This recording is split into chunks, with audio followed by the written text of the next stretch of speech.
Assalomu alaykum hurmatli chorvachi qozlari. Mana shu bugungi video obzorimiz kimni esiga bo'lsa, 1 ton 60 kilo navoz chiqqan edi. Mana shu Umidjon qaragan edi. Shuni joyiga yana bitta katta navoz olib kelib bo'yladi bu. Shuni olib tarozi qilamiz. Buni ham xudo xolasa rekord qilmoqchi.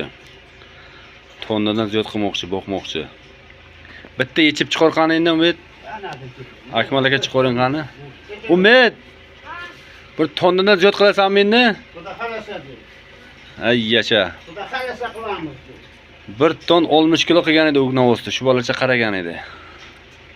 Bu yana bitta olib king deb Dilshod ukamizga olib keltirib mana katta navoz xuddi shu joyga edi, bo'ylabdi mana. Shu navozimizni o'tda taroz qilamiz. Tonnadan ziyod bo'lgancha boqaman deyapti ukamiz. Manzilimiz Samarqand viloyati Tayloq tumani, Bog'zon tarafga. Dilshod ukamizni firmasiga kelganmiz. Kimgadir qurbonlikka navozlar kerak bo'lsa, bunga postoyanno topiladi. Navozimiz ham juda katta navoz mana. Umidjon. Ay yasha.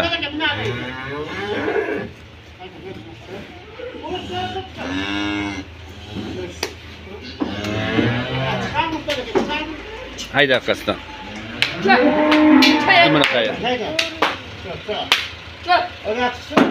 Sal eshigini oching chiqadi o'zi. Bo'ldi. Canavar.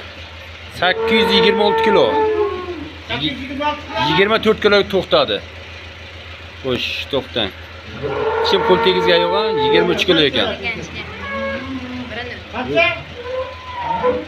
822 qo'l oldi bo'ldi. Mana oldiga bo'ladi. 822 kilo. Buni endi oldiga to'laydi, buni. 23 kilo. Mana endi to'laman qo'yadi endi. Umidjon, buni nasib etsa tonnadan ziyod qilasanmi? Ha, malades. Mana shu navozimiz mana shuncha keldi. Chiqaring bo'ldi. 823 kilo.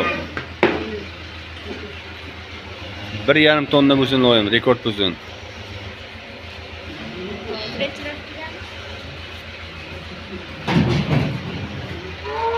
Kanalga obuna bo'lib, like deganlarni bosib qo'yasizlar. Sog' bo'linglar.